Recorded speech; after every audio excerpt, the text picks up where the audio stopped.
So good morning, good afternoon, good evening. कैसे हैं आप सभी? आई जस्ट होप कि अब तक का आपने अच्छे से रिवाइज कर लिया होगा, रीड भी कर लिया होगा। इनफैक्ट चैप्टर नंबर 1 को भी रिवाइज कर लिया होगा। तो आज की क्लास को हम स्टार्ट करेंगे वही जो हमने कल पढ़ा था उसको रिवाइज करके। सबसे पहले कल हमने पढ़ा था कि कॉम्पिटिटिव लैंडस्केप होता क्या है। मतलब जब कभी भी कोई भी बिजनेस किसी दूसरे के टेरिटरी में एंटर करना चाहता है ना, तो उसको ये जरूरी होता है समझना कि दूसरे की टेरिटरी आखिरकार है क्या। उस टेरिटरी की अंडरस्टैंडिंग लेना is the most requisite thing for any kind of business if they want enter into that territory. ठीक है, तो इसके लिए बिजनेसेस बेसिकली करते क्या है ना कि वो जब भी एंटर करते हैं ना किसी भी मार्केट में, सबसे पहला मेन काम उनका क्या होता है कि देखना कि कौन कौन उनके कॉम्पिटिटर्स हैं। लाइक हमने एग्जांपल लिया था कि होंडाई ने जब सोचा कि वो इंडियन मार्केट के अंदर एंटर करेगा तो उसने देखा कि भाई मारुति भी मेरा कॉम्पिटिटर है, टाटा भी मेरा कॉम्पिटिटर है, टोयोटा भी है, होंडा भी है, ये सारे मेरे कॉम्पिटिटर्स ऑलरेडी प्रेजेंट है मार्केट के अंदर। आइडेंटिफाई करा, फिर उन्होंने होंडाई ने क्या किया, अंडरस्टैंड किया, मतलब उन कॉम्पिटिटर्स के बारे में समझा कि वो किस तरह के कॉम्पिटिटर्स है, क्या क्या चीजें वो सर्व करते हैं, क्या क्या उनका मार्केट शेयर है, ठीक है ना, कितना मार्केट कैप्चर भी करते हैं, टारगेट मार्केट्स क्या है, क्या स्ट्रैटेजीज है, क्या वो ऑप्ट करते हैं, उनका विजन, उनके मिशन स्टेटमेंट्स क्या है, क्या ऑब्जेक्टिव्स गोल्स है जो उन्होंने डिसाइड किए हुए हैं, कस्टमर्स को वो अपनी तरफ किस तरह से अट्रैक्ट करते हैं, क्या क्या पॉलिसीज वो अडॉप्ट करते हैं, क्या बिजनेस मॉडल उनका है, बिजनेस डेफिनेशन क्या है उनकी। मतलब ये पूरे बिजनेसेस को समझना। फिर उसके बाद देखते हैं हम स्ट्रेंथ क्या है, क्या ताकत है हमारे कॉम्पिटिटर में। दूसरा हम देखते हैं कि उसकी वीकनेसेस क्या है। और ये सब देखने के बाद क्यों वो स्ट्रेंथ देखते हैं, ताकि हमें एक मिनिमम स्टैंडर्ड मिल जाए कि इतना तो हमें कम से कम देना ही है। और वीकनेसेस को क्यों देखा जाता है, ताकि हमें पता चल जाए कि ये चीजें हैं जो हमारे कॉम्पिटिटर्स कस्टमर्स को नहीं दे पा रहे हैं। मतलब ये तो वो मिनिमम चीजें हैं जो हमें देनी ही है किसी भी हालत के अंदर, ताकि हम क्या कर सके, बेटर परफॉर्म कर सके हमारे कॉम्पिटिटर से। फिर हम क्या करेंगे, ये सारी इंफॉर्मेशन जो भी हमने इकट्ठी करी उसको एक जगह लाएंगे और अपना डिसीजन लेंगे, ताकि हम क्या कर सके, अपने प्रोडक्ट्स को लॉन्च कर सके उस नई टेरिटरी के अंदर जहां पर हम घुसना चाहते हैं। ये हमने कॉम्पिटिटिव लैंडस्केप के बारे में पढ़ा था। उसके बाद हमने देखा था कि भाई की सक्सेस फैक्टर्स क्या होते हैं किसी भी बिजनेस के लिए। KSFs हमने देखे कि भाई हमने जैसे कि बैंकिंग के लिए टेक्नोलॉजी का था, फिर हमने कहा कि भाई रिलायंस के लिए ना स्ट्रेटेजिक पार्टनरशिप उसका KSF है। KSF का मतलब होता है की सक्सेस फैक्टर, मतलब एक ऐसा फैक्टर जिसकी बहुत ज्यादा जरूरत है किसी भी बिजनेस में सक्सेसफुल होने के लिए, कि अगर आपकी ऑर्गेनाइजेशन इस इंडस्ट्री में चाहती है कि वो सक्सेसफुल हो तो उसके अंदर ये फैक्टर तो प्रेजेंट होना ही चाहिए, अदरवाइज वो कंपनी सक्सेसफुल हो ही नहीं पाएगी चाहकर भी। तो इसको की सक्सेस फैक्टर मतलब most requisite factor, pre requisites जो होते हैं ना वो होते हैं, क्योंकि ये फैक्टर्स ऐसे होते हैं जो कि शेप देते हैं आपके ऑर्गेनाइजेशन को, ठीक है ना, फाइनेंशियली भी और कॉम्पिटिटिवली भी। और फिर हमने कहा था कि KSF जो होते हैं ना वो वेरी करते हैं इंडस्ट्री टू इंडस्ट्री, बिल्कुल सीधी सी बात है। किसी के लिए टेक्नोलॉजी ज्यादा जरूरी होगी तो किसी के लिए रिसर्च एक्टिविटीज ज्यादा जरूरी हो जाएगी, किसी के लिए स्ट्रैटेजिक पार्टनरशिप ज्यादा जरूरी हो जाएगी। तो ये डिपेंड करती है time to time, industry to industry. साथ ही साथ ये वेरी करती है टाइम के साथ में। हमने कहा था कि 90s के टाइम पे बैंक्स के लिए टेक्नोलॉजी शायद इतनी जरूरी नहीं थी जितनी आज के 20s के टाइम पे चल रही है। तो फिर क्या कहा हमने कि KSF जो होते हैं ना वो टाइम टू टाइम चेंज होते रहते हैं। ओके, उसके बाद जो होती है ये हमने कर लिया था KSF क्या होता है। देन हमने छोटी छोटी सी कुछ डेफिनेशंस देखी थी, लाइक कि भाई हमारा मार्केट क्या होती है। मार्केट का मतलब हमारा वो एरिया होता है, वो प्लेस होता है जहाँ पर कस्टमर्स एंड सेलर्स जो होते हैं एक दूसरे के साथ इंटरेक्ट करते हैं। साथ ही साथ जो हमारे बेनिफिशियरी लोग होते हैं, देखो इंटरेस्टेड पार्टीज जो होती हैं वो सभी एक जगह पर आते हैं, परचेज सेल का काम जहाँ किया जाता है उस जगह को मार्केट बोला जाता है। और हमने क्या देखा, ये वर्चुअल भी हो सकती है और ये हमारी क्या हो सकती है, फिजिकल भी हो सकती है। वर्चुअल होती है जैसे कि ऑनलाइन एप्स हो गए, ठीक है ना, आप आजकल शॉपिंग एप्स कितने सारे हमारे यहाँ, मिंत्रा है, अमेजोन है, फ्लिपकार्ट है, और क्या है, मीशो है, ये सब चीजें हमारी क्या है, शॉपिंग एप्स। ये ऐप क्या है, ये वर्चुअल मार्केट है जहां पर लोग क्या करते हैं, वर्चुअली इंटरेक्ट करते हैं एक दूसरे के साथ और परचेसिंग करते हैं प्रोडक्ट्स एंड सर्विसेज का। उसी तरह से अगर मान लीजिए आप किसी डिपार्टमेंटल स्टोर में जाते हैं जो कि किसी एरिया में प्रेजेंट है, वो क्या है, हमारी फिजिकल मार्केट है, तो वो किसी भी फॉर्मेट में हो सकती है, हमने ये कहा मार्केट। फिर उसके बाद हमने कहा मार्केट, इसके अंदर 3 तरह की अप्रोच देखी आपने, production oriented business, sales oriented business and customer और market oriented business. Production oriented business का मतलब होता है जहां पर मेन उनका मुद्दा यही होता है कि हमें कॉस्ट के ऊपर काम करना है, मतलब हमारे कस्टमर्स को हमें लो कॉस्ट के प्रोडक्ट्स को देना है।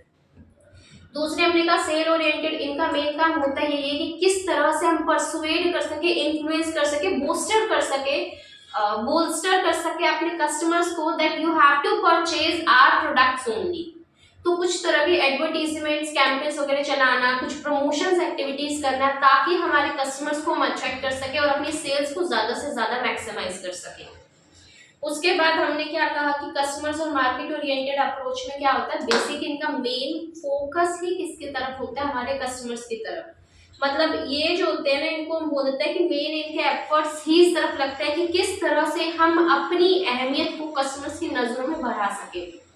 ऊपर आप कहेंगे सेल ओरिएंटेड में, तो यही था नहीं, सेल्स ओरिएंटेड के अंदर था कि हम कुछ ऐसी एडवर्टीजमेंट कैंपेन्स वगैरह चला रहे हैं ताकि लोगों को अवेयर हो सके हमारे प्रोडक्ट्स के बारे में और हम उन्हें इन्फ्लुएंस कर सके, उनका बोल्स्टर कर सके कि भाई तुम आओ और हमारे ही प्रोडक्ट्स को परचेज करो।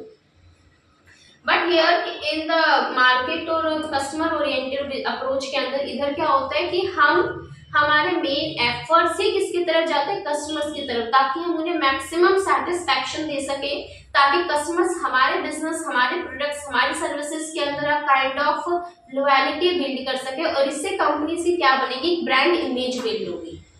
फिर उसके बाद हमने कहा था कि कस्टमर कौन होता है, कस्टमर वो बिजनेस भी हो सकता है, पर्सन भी हो सकता है जो कि परचेज करता है आपके प्रोडक्ट्स को, आपके बिजनेस के प्रोडक्ट्स को डिमांड करता है। फिर हमने कहा कि जो कस्टमर होता है वो डिफरेंट होता है कंज्यूमर से। कंज्यूमर वो बंदा होता है जो कि फाइनल यूजर होता है, जो कंज्यूम करता है आपके प्रोडक्ट को, बट कस्टमर वो पर्सन होता है जो परचेज करता है आपके प्रोडक्ट को। A customer can be the consumer if that person who purchase the product is going to consume that product as well. Okay, but there is a very slight difference between the consumer and the customer. Next we studied about the customer analysis. Customer analysis होता क्या basically, इसके अंदर हम ये कोशिश करते हैं businesses कि हम अपने कस्टमर्स के बारे में जान सके, उनको एनालाइज करें, like we have to determine the target market of ours. ठीक है ना, इससे क्या होता है कि हमें पता चलता है कि हमारे टारगेट क्लाइंट्स हैं कौन से वो लोग हैं जो हमारे टारगेट में, लाइक टारगेट मार्केट, हमारे टारगेट कस्टमर ग्रुप ये है, ताकि उनके वॉन्ट्स, उनकी डिजायर्स को हम जान सके और अपने प्रोडक्ट्स को उसी वे में लॉन्च करें, वही क्वालिटीज, वही फीचर्स के साथ जो कस्टमर्स चाहते हैं उस प्रोडक्ट में हमारी कंपनी से। तो इसीलिए कंपनीज, बिजनेसेस क्या करते हैं, अपने कस्टमर्स को प्रॉपरली एनालाइज करते हैं, ये जानने के लिए कि आखिरकार कस्टमर्स की चाहत है क्या, ताकि हम उनकी उन चाहतों को पूरा कर सकें। क्योंकि अगर बिजनेसेस अपने कस्टमर्स को जानेंगे और उनको वही चीज देंगे जो कस्टमर्स चाहते हैं, तो आप क्या करेंगे, डेफिनेटली आपके बिजनेस की सेल, आपकी कंपनी की सेल मैक्सिमाइज होगी, क्योंकि कस्टमर ज्यादा से ज्यादा डिमांड करेंगे आपके प्रोडक्ट्स।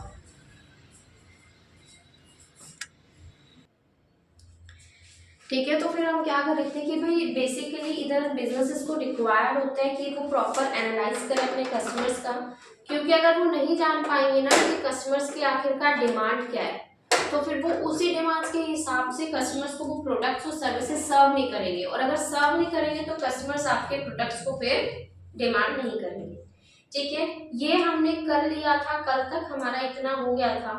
ठीक है, आज का नया टॉपिक अब मैं स्टार्ट कर रही हूँ। सबसे पहले जिसके अंदर हम पढ़ रहे हैं that is the customer behaviour, मतलब कस्टमर्स रिएक्ट कैसे कर रहे हैं मार्केट के अंदर, वो कर क्या रहा है, उसके बारे में स्टडी करना, उस कस्टमर के बिहेवियर की स्टडी करना क्यों जरूरी है बिजनेसेस के लिए। पहली चीज हमारे दिमाग में ये आता है, आप जब भी अपना कोई प्रोडक्ट लॉन्च करते हैं किसी भी मार्केट के अंदर, ठीक है, तो ये चीज जाननी जरूरी है या नहीं है कि कस्टमर्स के मूव्स क्या है मार्केट के अंदर, किस चीज के ऊपर वो ज्यादा रिलाय कर रहा है।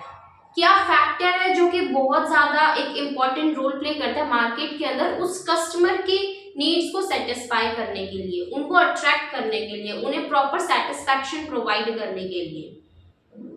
बताइए, जरूरी है या नहीं है?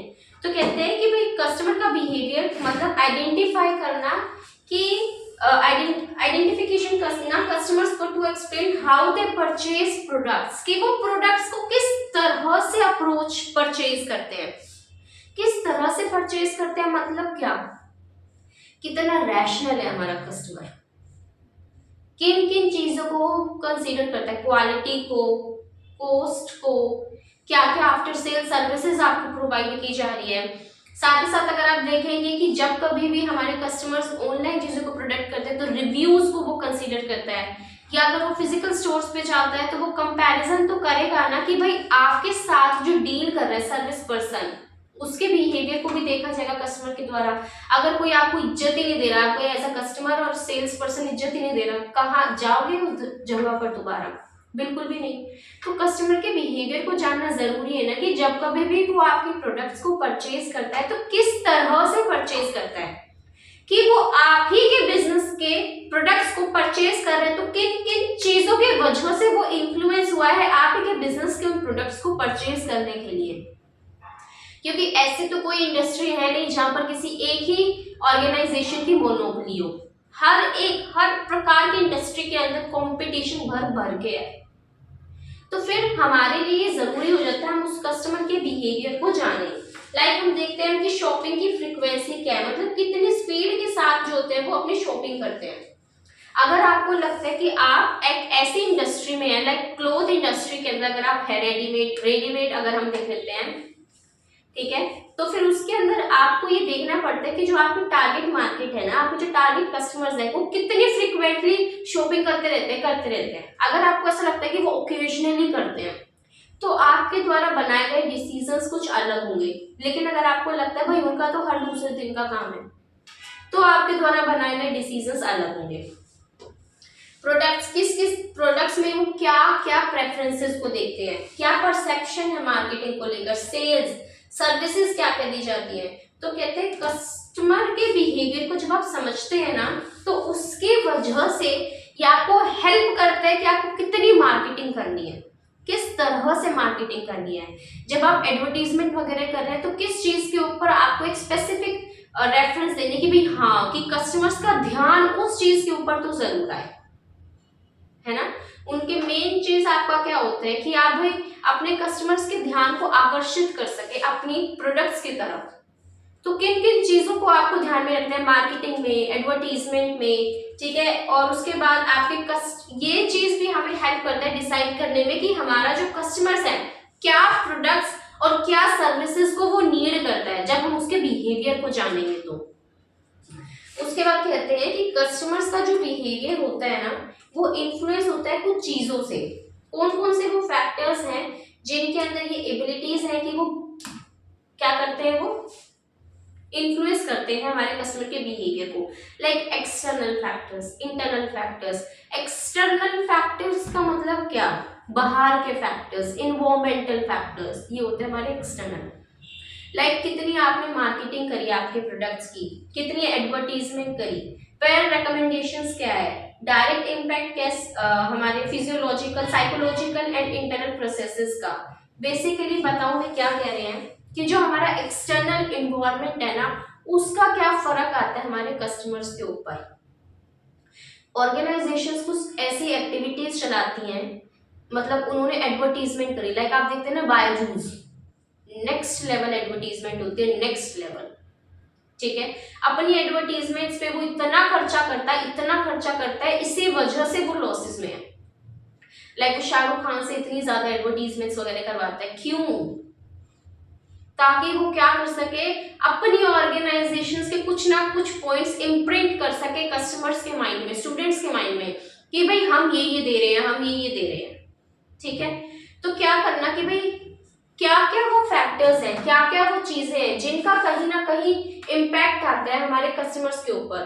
कस्टमर्स की नीड्स, वांट्स को कौन कौन सी बातें हैं जो कि इन्फ्लुएंस करती हैं। सबसे पहली चीज भाई हमारे एक्सटर्नल इन्फ्लुएंसेस ही होते हैं, कि कंपनी की क्या भाई किस तरह से रिकमेंडेशन प्रोसीजर चलता है सोसाइटी के अंदर उस कंपनी के प्रोडक्ट को लेकर, किस एक्सटेंट किस लेवल तक वो एडवर्टीजमेंट करती है, उसके एडवर्टीजमेंट की क्वालिटी क्या है, फ्रीक्वेंसी क्या है, ये हर चीज मैटर करेगी। उसके बाद हम ये भी देखते हैं कि भाई इसका डायरेक्ट इम्पैक्ट है क्या उनकी साइकोलॉजिकल नीड्स के ऊपर, है ना, क्योंकि साइकोलॉजिकल फैक्टर जो होता है कस्टमर से सीधा इम्पैक्ट डालता है उसके माइंड पे।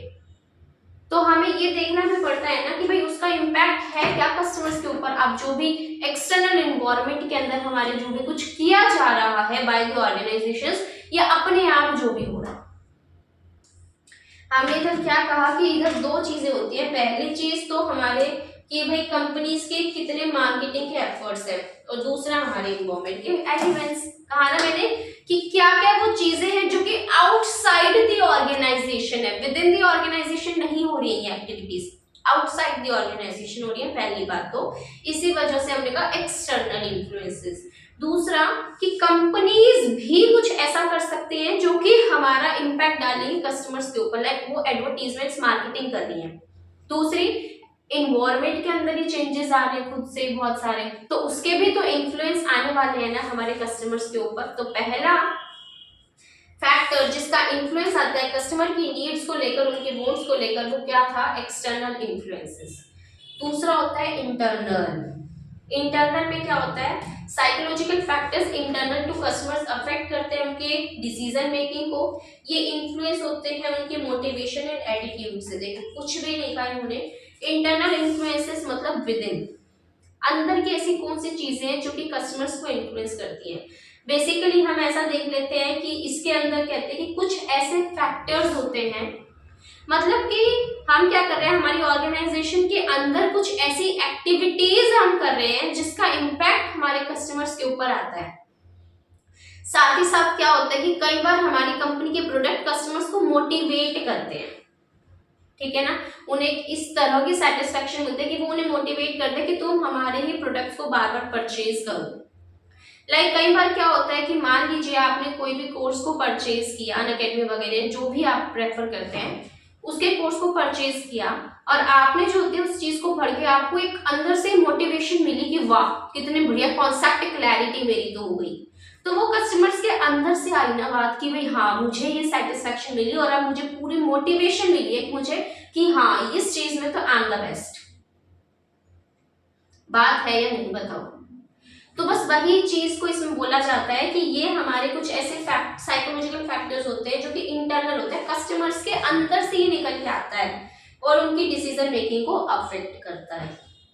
नेक्स्ट चीज हमारी होती है डिसीजन मेकिंग। कहते हैं कि एक रैशनल जो कंज्यूमर होता है ना, मतलब समझदार जो कंज्यूमर होता है, तो वो डिसीजन जब भी लेता है ना कि मुझे इस कंपनी के इस प्रोडक्ट को परचेज करना है या नहीं करना है, इन सर्विसेज को अवेल करना है या नहीं करना है, इस डिसीजन को लेने से पहले ना वो बहुत ज्यादा एनालिसिस करता है ऑर्गेनाइजेशन के बारे में। कहते हैं डिसीजन मेकिंग के ऊपर ना इंटरनल इन्फ्लुएंसेस का भी इम्पैक्ट होता है और एक्सटर्नल इन्फ्लुएंसेस का भी इम्पैक्ट होता है, क्योंकि कस्टमर जब कभी भी अपने पैसे खर्च करेगा ना किसी दूसरी कंपनी के प्रोडक्ट्स और सर्विसेज को लेने के लिए, तो वो सोच समझ कर करेगा भाई मैं इस तरह से लगाऊं कि मुझे बेस्ट क्वालिटी के प्रोडक्ट्स मिल जाए, इकोनॉमिकली लो कॉस्ट के ऊपर बेस्ट क्वालिटी के प्रोडक्ट्स मैं ले सकूं। ऐसी ही एस्पिरेशंस होती है हमारे कस्टमर्स की। तो इसलिए कहते हैं कि कस्टमर जब भी डिसीजन मेकर, जब भी कोई कंज्यूमर जो होता है, जो हमारा एज अ डिसीजन मेकर, वो क्या करता है कि वो डिसीजंस लेता है, केयरफुली इंटीग्रेट करता है अपनी नॉलेज को, कि जो भी उसके पास बुद्धि सद्बुद्धि है, जो भी उसके पास बुद्धि है ना, अपनी नॉलेज को इस तरह से वो लगाता है, सारे फैक्टर्स जो भी उसने कंसीडर करे हैं मार्केट को, कि भाई वो हाँ बेस्ट डिसीजन ले सके अपने प्रोडक्ट्स की परचेज को लेकर। क्या क्या स्टेजेस होती है, मतलब जब कभी भी डिसीजन मेकिंग की जाती है ना किसी भी कस्टमर के द्वारा, ठीक है, आप एज अ कस्टमर हैं और आपने डिसाइड किया that you are gonna purchase a car, ठीक है, आपने कहा कि भाई अब तो बहुत टाइम होगा, रोल्स रॉयस परचेज करनी है हमें, तो है ना, सोचने में क्या जाता है, बड़ा ही सोचो जब सोच रहे हैं तो ठीक है। तो रोल्स रॉयस परचेज करने का हमने बनाया, तो क्या क्या स्टेप्स फॉलो किए जाएंगे भाई। हमने ये तो डिसीजन हमने ले, हम चाह रहे हैं ये डिसीजन लेना रोल्स रॉयस खरीदने का, तो ये डिसीजन मेकिंग के स्टेप्स में क्या क्या कदम हमें उठाने पड़ेंगे इस डिसीजन पर आने के लिए।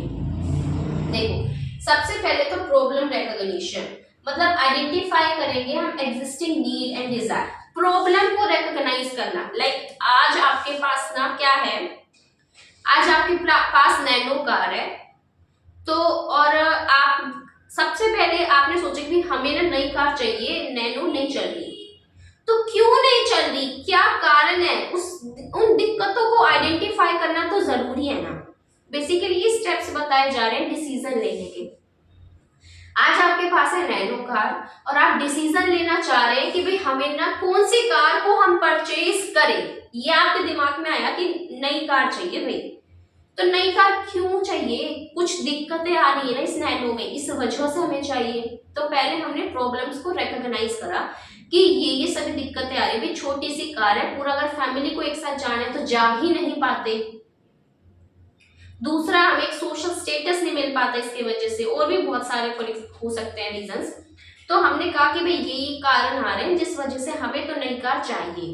तो पहले हमने क्या करा, दिक्कतों को आइडेंटिफाई किया।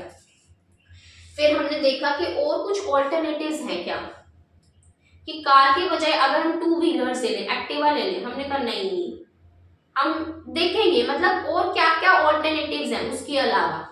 लाइक हमने सोचा भाई कार ही लेनी है हमें, लेकिन वैसे तो अभी जो प्रेजेंट कार है ना उसमें तो बहुत दिक्कत आ रही है, तो उसके ऑल्टरनेटिव्स क्या है, या तो हम टू व्हीलर ले लें, या कार्स में या वेरियस ब्रांड्स को सर्च करने लग जाएंगे, है ना। फिर उसके बाद हम इंफॉर्मेशन निकालेंगे उन ऑल्टरनेटिव्स की और उनके प्रोस एंड कॉन्स देखेंगे। हमने देखा ऑल्टरनेटिव, हमने देखा कि या तो हम टू व्हीलर ले सकते हैं, भाई एक्टिवा ले लो चलो। फिर कहा दिक्कत उसमें वही रहेगी, पूरी फैमिली तो उसमें 4-5 जने तो उठ के जा नहीं सकते और एक एक्टिवा पे, है ना। फिर हमने देखा चलो ठीक है, तो हम एक काम करते हैं, वैगनार ले लेते हैं कार्स में, या फिर BMW ले लेते हैं। तो हम हर एक ऑल्टरनेटिव देखेंगे, हमारे जितने भी ऑल्टरनेटिव्स प्रेजेंट है उन सभी को देखा जाएगा हमारे द्वारा क्या क्या है, और उन सभी में देखेंगे क्या क्या फायदे हैं, क्या क्या नुकसान है, ठीक है। और फिर हम लास्ट में फाइनल डिसीजन ले लें कि भाई हमें ना बेस्ट चीज जो हमें मिली है वो है रोल्स रॉयस, हम तो इसी को परचेज करेंगे। तो डिसीजन कैसे लेता है कस्टमर, पहले वो देखेगा कि आज वाली जो है उसमें दिक्कतें क्या हैं, क्या दिक्कत है इस आज वाली में। फिर देखेगा कि क्या क्या मेरे पास ऑल्टरनेटिव्स हैं, क्या क्या प्रोज, फिर उस ऑल्टरनेटिव में क्या क्या प्रोज एंड कॉन्स है, और फाइनल सिलेक्शन कर लेगा, फाइनल डिसीजन मेकिंग। लाइक अगर मैं आज के ही सिनेरियो के हिसाब से एक एग्जांपल लेती हूँ जो आप सभी को बेस्ट सूट करेगा और बेस्ट तरीके से समझ भी आ जाएगा, ठीक है, जस्ट फॉर द फन है, ठीक है। तो लाइक आपने क्या कहा कि that you are in relation, आप क्या है that you are in relationship, ठीक है जी। फिर आपने क्या देखा, भाई नहीं चल नहीं रहा, relation is not going smoothly, change करना पड़ेगा, ठीक है।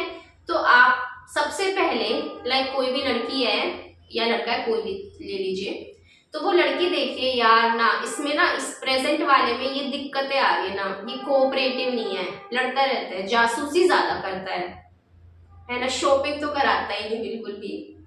और एक और मेन फैक्टर क्या होता है, बर्थडे तो जब भी भूल जाता है, कभी याद ही नहीं रहा आज तक इसे। तो जब कभी भी हमें यूं नीड आई हमारी कि भाई हमें तो कोई नया चाहिए, तो उसके लिए ये चीज देखनी तो जरूरी है ना कि जो आज प्रेजेंट का बंदा है उसमें दिक्कत क्या है। जब भी तो हमारे दिमाग में ये विचार आया कि भाई नहीं हमें कोई नया चाहिए, अभी नेक्स्ट मंथ बनना पड़ेगा, नेक्स्ट मंथ पे जाना पड़ेगा, ठीक है। तो आज में ये दिक्कत आई, फिर हमने देखे कि हमारे ऑल्टरनेटिव्स क्या क्या है, लाइक और कौन कौन है जो इसको रिप्लेस कर सकते हैं। लाइक होता है ना कि क्रश 2-4, ठीक है ना, मेरा तो नहीं है कोई भी, तो मेरे पे मत आना, ठीक है। तो फिर हमने क्या देखे, अब उसके बाद ऑल्टरनेटिव्स कि भाई हाँ ये भी हो सकता है, ये 3-4 हमने ऑल्टरनेटिव देख लिए। अब मान लीजिए कि, तो मान लीजिए एक्स वाई जेड 3, ठीक है, एक्स वाई जेड हमने 3 देख लिए ऑल्टरनेटिव्स। अब हम उन 3 में से करना तो एक ही सेलेक्ट है, कोई प्ले बॉय या प्ले गर्ल तो है नहीं, तो 3 में से सिलेक्शन तो किसका होगा, एक का ही होगा। अब उन तीनों में हम देखेंगे क्या क्या प्रोज एंड कॉन्स है, मतलब क्या क्या पॉजिटिव चीजें हमें तीनों में दिख रही है और क्या क्या हमें कुछ नेगेटिव एस्पेक्ट्स है कि भाई हमारी नीड्स को, वांट्स को ये पूरी नहीं कर पा रहे हैं।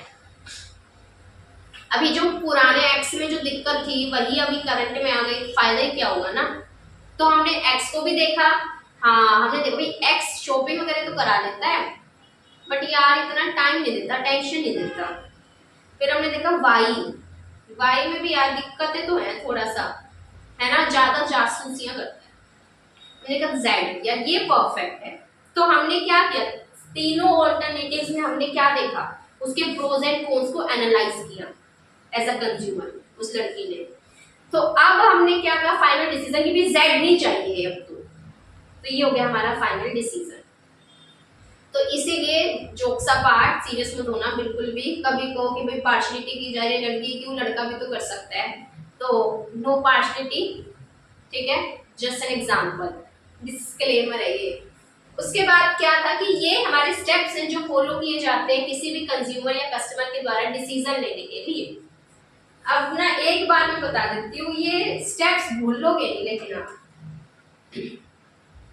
ये हो गई decision making. Now post decision making, कि भाई डिसीजन तो ले लिया, अब डिसीजन लेने के बाद क्या, हमने देखा कि कस्टमर बिहेवियर हम कर रहे हैं। टॉपिक का नाम याद रखना, बिहेवियर में हमने क्या देखा कि भाई कुछ ऐसे फैक्टर्स होते हैं जो कस्टमर की चॉइसेस, उनकी प्रेफरेंसेस को अफेक्ट करते हैं, कुछ ऐसी चीजें हमें देखने को मिलती हैं। उसके बाद हमने क्या कहा कि भाई सबसे पहले तो एक्सटर्नल कुछ चीजें होती हैं, भी कंपनी की मार्केटिंग स्ट्रेटजीज ऐसी चल रही हैं या एक्सटर्नल इन्वायरमेंट के एलिमेंट से कुछ ऐसे आ गए हैं जिसके वजह से हमारे कंज्यूमर्स के द्वारा लिए गए डिसीजन मेकिंग में डिफरेंसेस आ सकते हैं। दूसरी चीज हमने कहा इंटरनली, फिर तीसरा हमने कहा डिसीजन मेकिंग और उसके steps. Now post decision making, decision ले लिया, अब क्या, दो ही सिचुएशन होंगी, या तो आपके कस्टमर्स हैप्पी होंगे या डिसोनेंस होंगे। डिसोनेंस मतलब डिससेटिस्फाइड, उन्हें रिग्रेट हो रहा है कि ये परचेज किया ही क्यों प्रोडक्ट, उस लड़की को रिग्रेट हो रहा है एक्स को क्यों ही छोड़े, जेड तो उससे भी बेहुदा है। तो हमने क्या कहा कि दो ही सिचुएशन हो सकते हैं, या तो भी आप सेटिस्फाइड है अपने प्रोडक्ट से जो आपने डिसीजन लिया है, या फिर आप क्या है डिससेटिस्फाइड है, डिसोनेंस है। तो इन दो सिचुएशंस में से अब हमें डिसीजन मेकिंग करनी है कि भाई कौन सा प्रोडक्ट फाइनली हमें परचेज करना, सॉरी प्रोडक्ट जो हमने परचेज कर लिया अब उसके रिजल्ट्स कैसे लग रहे हैं हमें। अगर कस्टमर सेटिस्फाई है तो भाई वो 4 जनों को और बताएगा कि तुम भी इस प्रोडक्ट्स को परचेज करो, तुम्हें भी फायदे होंगे, बहुत अच्छा प्रोडक्ट है, और वो खुद भी बार बार परचेज करेगा, रीपरचेज करेगा उस प्रोडक्ट को। लाइक अगर आप ही ले लीजिए, आपने कोई जीन्स परचेज करी किसी भी ब्रांड की और आपको बहुत अच्छी ब्रांड लगी, आपको लगा भाई बहुत ही कंफर्टेबल है, इसकी लुक भी काफी अच्छी है, प्राइसेस भी रीजनेबल है, बेस्ट एडवांटेज हमें तो मिल गया, तो आप उस ब्रांड की जीन्स को दोबारा से रीपरचेज करेंगे या नहीं करेंगे? डेफिनेटली करेंगे, बाकियों को भी सजेस्ट करेंगे भाई तुम भी परचेज करो। लेकिन वही दूसरी जगह अगर आप देखते हैं कि अगर आपको ये अच्छा नहीं लग रहा प्रोडक्ट, आपको लगा भाई महंगा तो पड़ा ही, उसके साथ साथ में इतनी खराब क्वालिटी 4 दिन नहीं चली, तो फिर क्या करेंगे? आप खुद भी रीपरचेज नहीं करेंगे और दूसरा कोई करता हो ना उसको भी कह देंगे भाई भूल के भी मत कर लियो, बहुत ही बेकार रद्दी प्रोडक्ट है ना। तो ये होते हैं पोस्ट डिसीजन प्रोसेस, जिसकी डिसीजन अब ले लिया, अब हम क्या प्रोसेसेस हमारे चल रहे हैं, तो वही कह रहे हैं कि हम इवेल्युएट कर रहे हैं अपने आउटकम को, कि आउटकम आ गया, अब उसको देख रहे हैं कि वो कैसा लगा हमें। तो कहते हैं भाई अगर हैप्पी कस्टमर है तो रीपरचेज करेगा, रेकमेंड करेगा, और अगर डिसोनेंस है मतलब कस्टमर सेटिस्फाइड नहीं है, उसे तो बहुत ही रिग्रेट हो रहा है कि मैंने ये प्रोडक्ट परचेज करा ही क्यों, तो वो ना ही उस प्रोडक्ट को परचेज करेगा ना ही उसे रेकमेंड करेगा। ये हो गया हमारा टॉपिक किसका, कस्टमर बिहेवियर। नाउ हमारे ऊपर के कुछ 2-4 टॉपिक रहते थे छोटे छोटे से, देखो इंपॉर्टेंट जो टॉपिक थे ना बहुत ज्यादा वाले, वो मैंने पहले ऑलरेडी करवा दी, ठीक है। अभी कुछ ऐसे टॉपिक है जो छोटी छोटी सी भाई हिट्स ही पढ़ लो, एमसीक्यू वगैरह में आ जाए, तो बाकी जो बड़े वाले क्वेश्चन है ना वो तो इनसे बनने थोड़े मुश्किल ही है,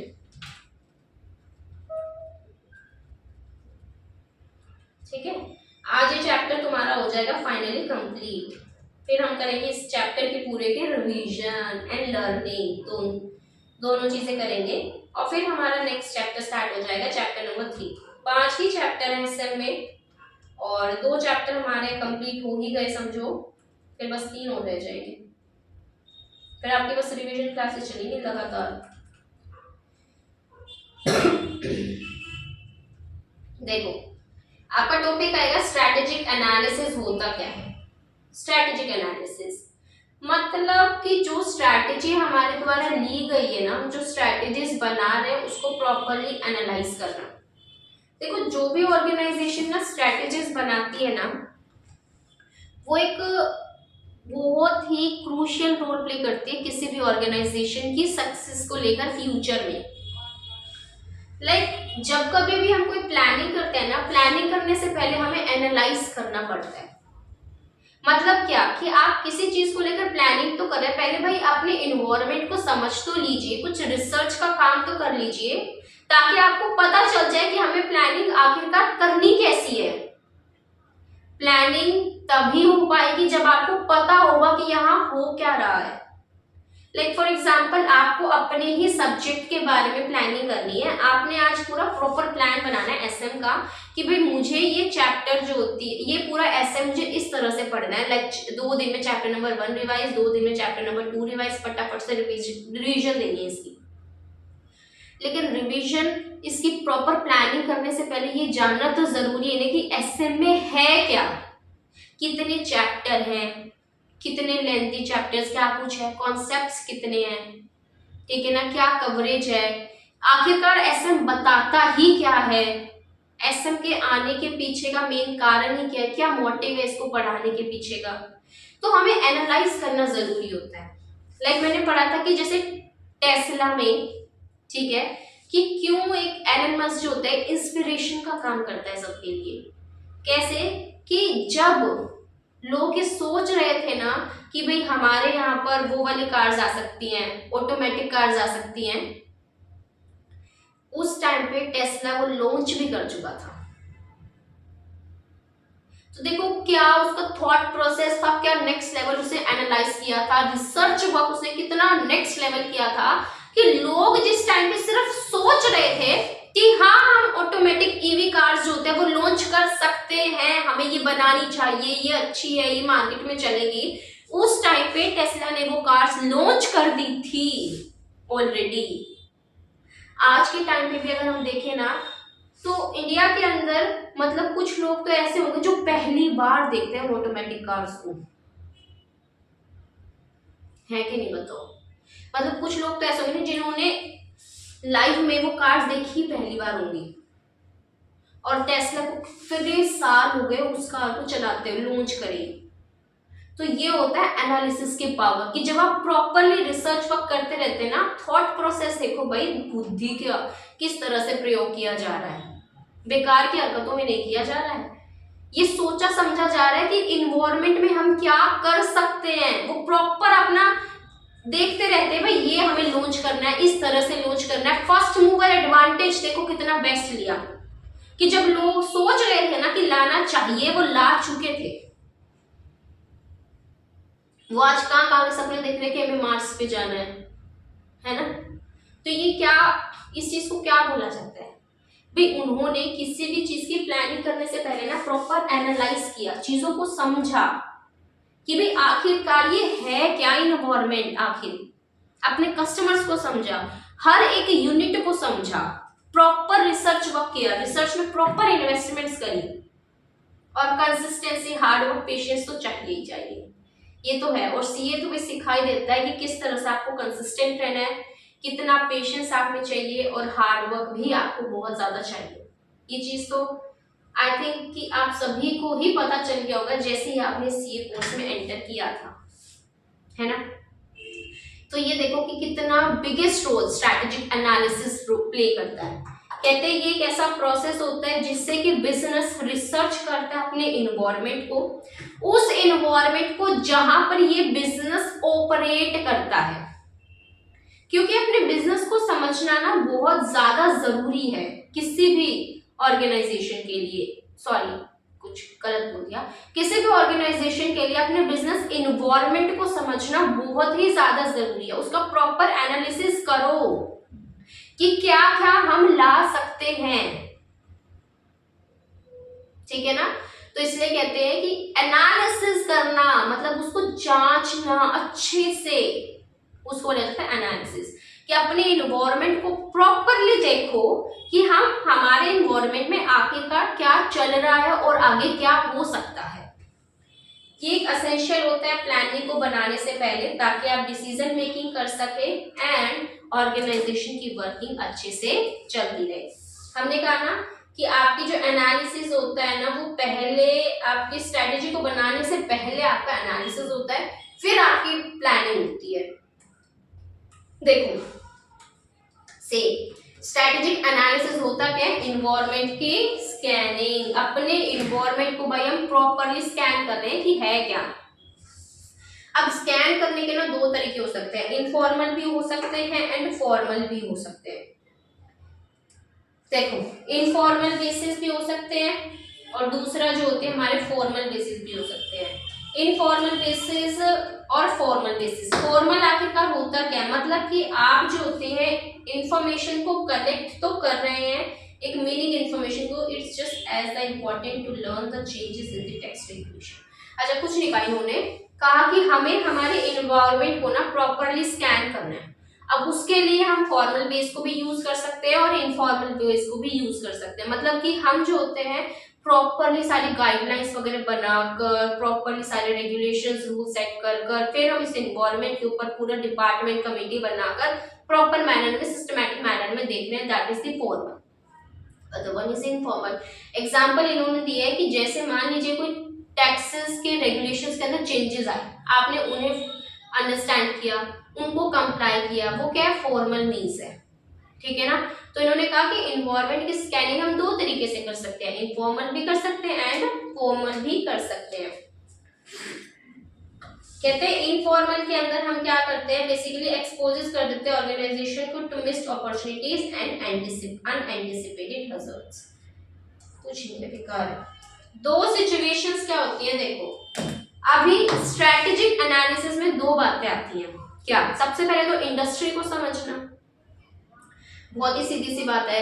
आपकी इंडस्ट्री क्या है, आप ऑर्गेनाइजेशन है, इस ऑर्गेनाइजेशन के चारों ओर है उसकी इंडस्ट्री, उसका क्लाइमेट है, उसके कॉम्पिटिटिव कंडीशंस हैं। पहले तो वो अपनी ऑर्गेनाइजेशन की इंडस्ट्री को समझो, दूसरा अपनी ऑर्गेनाइजेशन को समझो कि क्या कैपेबिलिटीज वगैरह आपके पास हैं। यही तो स्कैनिंग हुई ना। स्कैनिंग का मतलब क्या होता है भाई, एनालिसिस होता क्या है कि स्कैन करना, हर एक चीज को स्कैन करना। आप ऑर्गेनाइजेशन है, आपके चारों ओर आपकी क्या इंडस्ट्री है उसे भी देखना, और आपकी ऑर्गेनाइजेशन कैसी है, उसके पास क्या कैपेबिलिटीज वगैरह है उसे भी देखना। ये दो ही फैक्ट आएंगे, दो ही। देखो क्या कहते हैं कि ऑर्गेनाइजेशन जो होती हैं, एक्यूरेट डायग्नोसिस जो होती है बिजनेस सिचुएशन जरूरी होती है। अगर आपको क्या बनानी है अपनी कोई भी, कहते भाई कि आपको प्रॉपरली डायग्नोस करना क्या सिचुएशन चल रही है, वो जरूरी है अगर आपको कुछ भी लॉन्ग टर्म के लिए डिसीजन मेकिंग करनी है तो। लेकिन कहते हैं ये जो एनालिसिस होता है ना, ये कॉन्टिन्यूस प्रोसेस होता है, लगातार लगातार लगातार हम स्कैनिंग करते रहते हैं, जांच पड़ताल करते रहते हैं, वेदर हमारे इंडस्ट्री की, कॉम्पिटिटिव कंडीशंस की, या फिर हमारी ऑर्गेनाइजेशन की कैपेबिलिटीज की। क्यों, आपको भी पता है कि विद द टाइम चेंजेस आते हैं, ऑर्गेनाइजेशन को जरूरी होता है कि वो अपने स्ट्रक्चर्स में मॉडिफिकेशंस लाए। Environment is highly uncertain, everybody knows. तो इसीलिए कहते हैं कि जो एनालिसिस होता है ना, कॉन्टिन्यूस बेसिस के ऊपर चलता है ये। इसलिए आप देखेंगे जो बड़ी बड़ी ऑर्गेनाइजेशंस होती है ना, उनमें एक प्रॉपर टीम होती है जिनका काम भी यही होता है कि आपको एनवायरनमेंटल स्कैनिंग करनी है, आपको प्रॉपर स्ट्रेटेजिक एनालिसिस कंडक्ट करना है। लेकिन कहते हैं हर चीज के अगर फायदे हैं तो नुकसान भी है। स्ट्रैटेजिक एनालिसिस के नुकसान क्या है, मुझे ये बताओ। इनोवेटिव होना बहुत जरूरी है ना, कि भाई आपको इनोवेटिव ऑप्शंस लाने पड़ते हैं बहुत सारे। और दूसरा क्या कहा, टाइम कंज्यूमिंग प्रोसेस है ना, क्योंकि भाई आपको जब एनवायरनमेंट को स्कैन करना है ना पूरे के पूरे, मतलब एनवायरनमेंट ही नहीं, इंडस्ट्री भी देखनी है, ऑर्गेनाइजेशन भी देखनी है। इनोवेटिव होना तो जरूरी है भाई, हमें अलग अलग फैक्टर्स को कंसीडर करना पड़ता है कि ये भी चेंज हो सकता है, फिर आगे चेंज होने तो उसको रिस्पॉन्ड किस तरह से किया जाएगा। कस्टमर्स का बिहेवियर क्या चल रहा है इन चेंजेस को लेकर। अगर मान लीजिए इन्वायरमेंट में ये चेंज आ जाता है तो कस्टमर किस तरह से रिएक्ट करेगा। Innovative option. दूसरा टाइम कंज्यूमिंग, तो ये है ही। तो बस ये दो इसके क्या होते हैं लिमिटेशन। इनोवेटिव प्रोसेस है ये हमारा, बहुत सारे इनोवेटिव ऑप्शंस होते हैं, यही नहीं पता चलता कि किसको चूज करें किसको नहीं। दूसरा हमने क्या कहा कि टाइम कंज्यूमिंग प्रोसेस होता है। खत्म। क्या क्या बातों को कंसीडर किया जाता है स्ट्रैटेजिक एनालिसिस के दौरान, कि जब कभी भी आप स्ट्रैटेजी को एनालाइज करते हैं तो कौन कौन सी वो बातें हैं जो कि हमें ध्यान में रखनी पड़ेगी। सबसे पहली चीज आती है that is the strategy evolves over a period of time, की जो स्ट्रैटेजी है वो चेंज होती रहती है over the period of time. और जब भी स्ट्रैटेजीज बनाई जाती है ना ऑर्गेनाइजेशन में, वो लॉन्ग टर्म बेसिस के ऊपर बनाई जाती है, क्योंकि हमने कहा था कि ये बनाई जाती है by the top management. Large amount of funds involve होते हैं, फ्यूचर को लेकर फ्यूचरिस्टिक होती है ना। तो इसलिए हमने क्या कहा कि over the period of time strategy लंबे समय के लिए बनाते हैं और ये चेंज होती रहती है। तो कहते हैं कि जो स्ट्रैटेजिक डिसीजन लिया जाता है ना, उसमें बैलेंस करें वो फैक्टर्स को, अलग अलग फैक्टर्स को, जिनका क्या होगा इम्पैक्ट आएगा आपकी स्ट्रैटेजी के ऊपर। कुछ नहीं कह रहे कि डिसीजन लेते वक्त जितने भी वेरियस फैक्टर्स हैं उन सभी फैक्टर्स में एक बैलेंस होना जरूरी है। कोई भी फैक्टर ओवर रूल नहीं करेगा, ओवरराइड नहीं करना चाहिए किसी दूसरे फैक्टर को। और कहते हैं कि करंट स्ट्रैटेजी जो हमने बनाई है ना, आज जो आपकी स्ट्रैटेजी आई है ना, वो क्या है, वो रिजल्ट किसका है कि आपने बहुत सारी चॉइसेस करी थी over a protracted period of time. Protracted मतलब होता है एलोंगेटेड, मतलब प्रोलॉन्ग, लंबा समय पीछे के बॉन्ड, मतलब पहले बहुत पहले के टाइम तक, क्या बोलूं मैं, मतलब बहुत लंबे समय से हम वेरियस चॉइसेस कर रहे थे, वेरियस बातों को कंसीडर कर रहे थे, उसका रिजल्ट आज क्या निकला है स्ट्रैटेजी। कुछ नहीं, बेकार बात। मेन ये क्या बताना चाह रहे हैं ना आपको कि स्ट्रैटेजी जो होती है वो over a period of time evolve होती है, तो चेंजेस आते रहते हैं। दूसरा, स्ट्रैटेजी को बनाने के लिए ना आपको बहुत टाइम से बहुत चीजों को कंसीडर करना पड़ता है, ठीक है। और ये किसके लिए बनाई जाती है, long term basis, future basis के लिए बनाई जाती है ऑर्गेनाइजेशन की। फिर हमने कहा बैलेंस होना चाहिए between the internal and external factor, कि ऑर्गेनाइजेशन के इंटरनल फैक्टर्स भी होते हैं और एक्सटर्नल फैक्टर्स भी। इंटरनल फैक्टर्स जो factors within the organisation है, एक्सटर्नल जो आउटसाइड द ऑर्गेनाइजेशन इन्वायरमेंट के फैक्टर्स हैं। उन दोनों फैक्टर्स में एक प्रॉपर बैलेंस होना जरूरी है या नहीं है, बिल्कुल है। क्योंकि अगर मान लीजिए आपके इन्वायरमेंट को अगर आपने इग्नोर किया तो भी सर्वाइव नहीं कर पाएंगे, और अगर आपने ऑर्गेनाइजेशन के अंदर के फैक्टर्स को इग्नोर किया तो भी ऑर्गेनाइजेशन सर्वाइव नहीं कर पाएगी। तो दोनों तरह के फैक्टर्स में प्रॉपर बैलेंस होना चाहिए, तो ही आप अच्छी स्ट्रेटेजी का एनालाइज कर पाएंगे। बेसिकली हम पढ़ क्या रहे हैं, हम पढ़ रहे हैं कि कौन कौन सी बातें हैं जिन्हें कंसीडर किया जाता है जब भी आप क्या करते हैं स्ट्रेटेजी एनालिसिस। तो एनालिसिस के दौरान पहले तो आप जान लीजिए कि जो स्ट्रेटेजी होती है वो लंबे समय से बनती है। दूसरा, हमने क्या कहा कि आप जब भी एनालिसिस करें तो इस बात को ध्यान में रखें कि आपके जो इंटरनल फैक्टर्स हैं और जो एक्सटर्नल फैक्टर्स में प्रॉपर बैलेंस बना रहे। मतलब क्या कहते हैं कि वही रीजनेबल बैलेंस होने चाहिए between many and conflicting challenges के बीच में। मैनी चैलेंजेस मतलब जो इंटरनल चैलेंजेस भी आ रहे हैं और जो एक्सटर्नल चैलेंजेस भी आ रहे हैं, सभी में बैलेंस बना रहे, सभी को प्रॉपरली आप डायग्नोज करें, उसके लिए आप एक रिजल्टेंट स्ट्रैटेजी को प्रिपेयर करें ताकि हम उनके इफेक्ट्स को मिनिमाइज कर सकें। ये बात है इसके ऊपर। कहते हैं बिकॉज परफेक्ट फिट बिटवीन, कहते हैं कि परफेक्ट फिट होना मतलब बिल्कुल अच्छे तरीके से बिल्कुल इक्वल बना देना तो पॉसिबल है नहीं, तो इसलिए कहते हैं प्रॉपर सस्टेनेबल बैलेंस क्रिएट करके रखिए। नेक्स्ट हमने क्या कहा कि ऑर्गेनाइजेशन के अंदर देखिए हमने कुछ रिस्क, कहते हैं जो प्रिंसिपल जो होता है ना बैलेंस बनाने का, होता तो बहुत जरूरी है।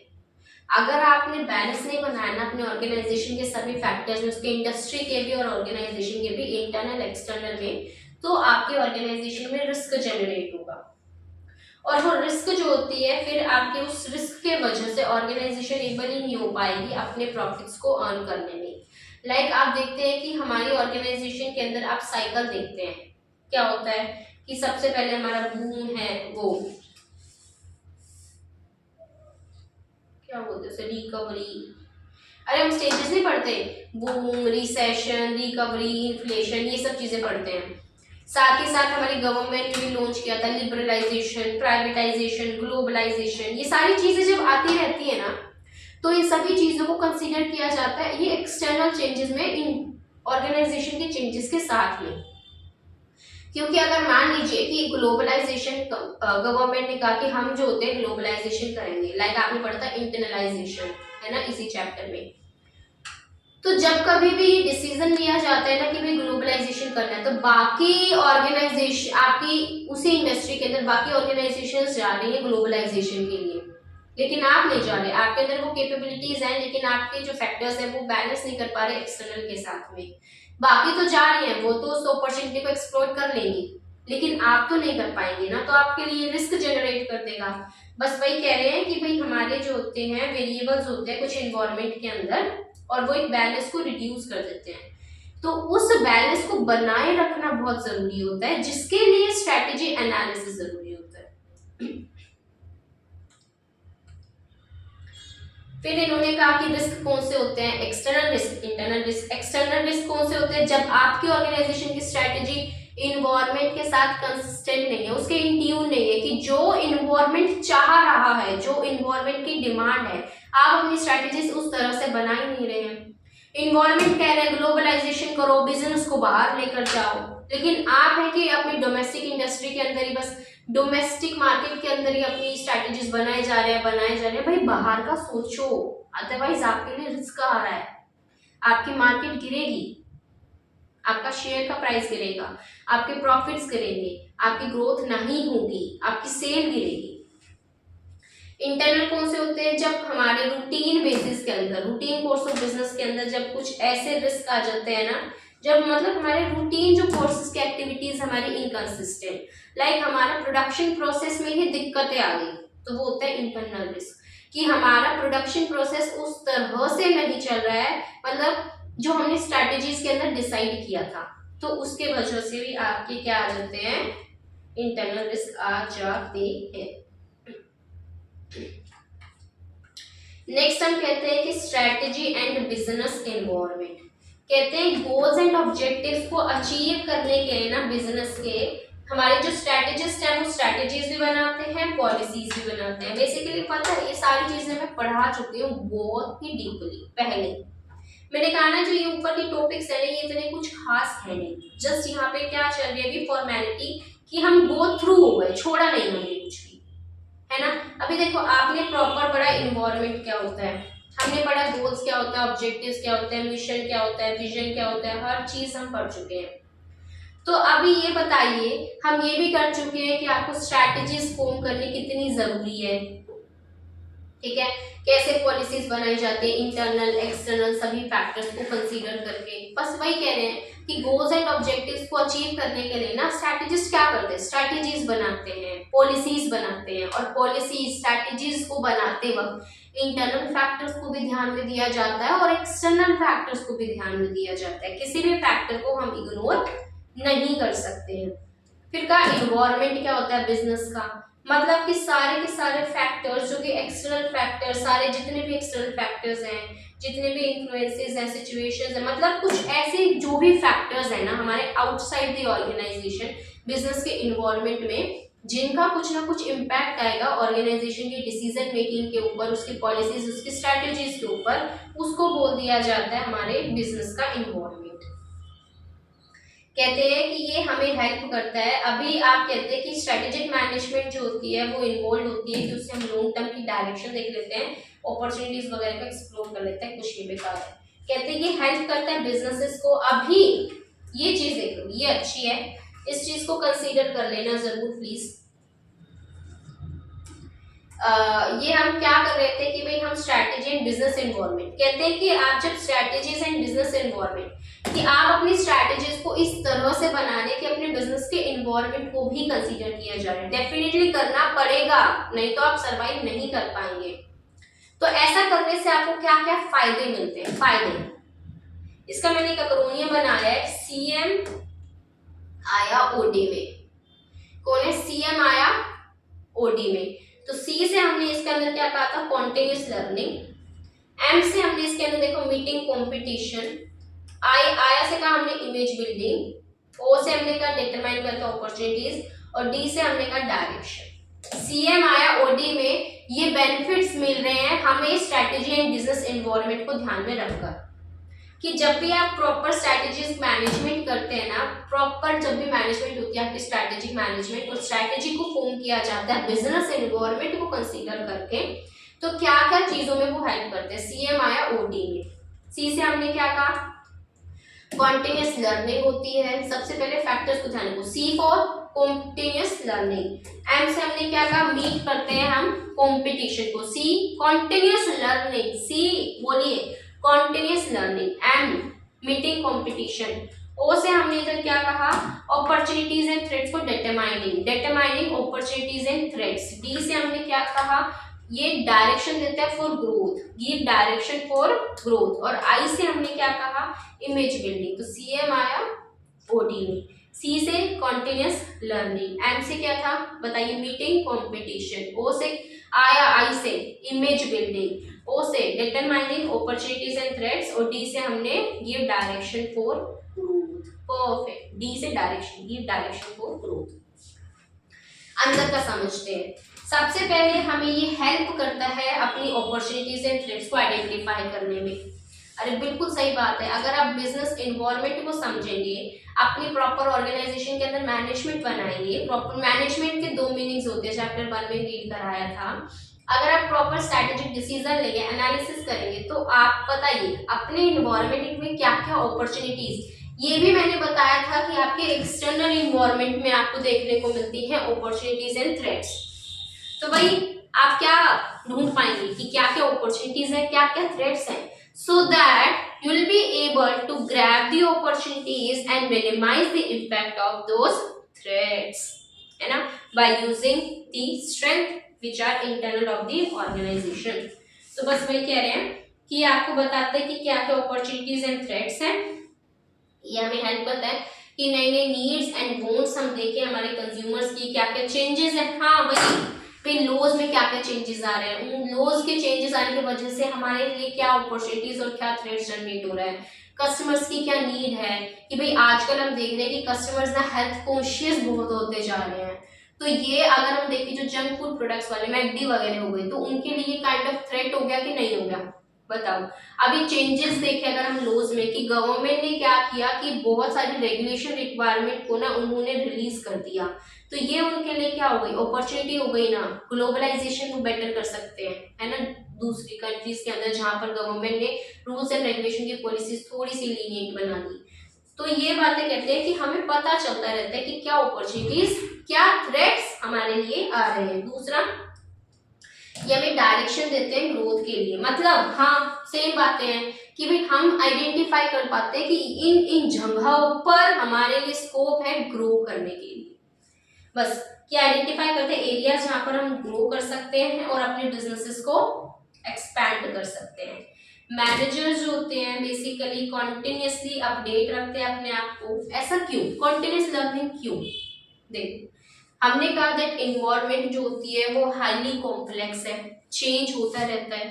तो इस वजह से उन्हें क्या करना पड़ता है, मैनेजमेंट को कंटिन्यूसली इस एनवायरनमेंट के बारे में नॉलेज लेनी पड़ती है। कॉन्टिन्यूस बेसिस पे उन्हें अप टू डेट होना जरूरी है, क्योंकि अगर वो आउटडेटेड हो गए ना तो बिजनेस तो गियो। तो इसलिए हमने क्या कहा कि भाई उन किसी की वजह से वो उनके जो होते हैं अपडेट रहते हैं नॉलेज को लेकर, अंडरस्टैंडिंग को लेकर, स्किल्स को लेकर। इमेज बिल्डिंग में हमने क्या कहा कि इन्वायरमेंटल जो होती है अंडरस्टैंडिंग हेल्प करता है बिजनेसेस को कि वो अपनी इमेज को बिल्ड करें, showing the sensitivity of the business environment in which they operate. Basically देखो मैं बताती हूँ, एक सेकेंड।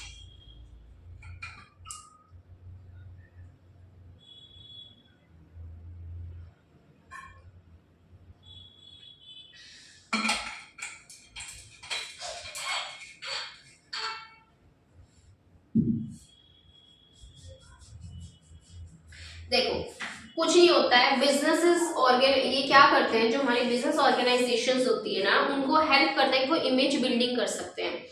आप ये दिखाकर कि ये इन्वायरमेंट कितना सेंसिटिव है और इस सेंसिटिव इन्वायरमेंट में हम इस तरह से ऑपरेट कर रहे हैं जिसकी वजह से हम बेटर परफॉर्म कर रहे हैं as compare to our competitors. तो ये काइंड ऑफ इमेज ही तो बनाएगा आपके कस्टमर्स में, आपके कंज्यूमर्स में। ये कह रहे हैं मीट करना कंपटीशन, एनालाइज करना हमारे कस्टमर्स की स्ट्रैटेजीज को, फॉर्मुलेट करना स्ट्रैटेजीज को, कुछ नहीं है।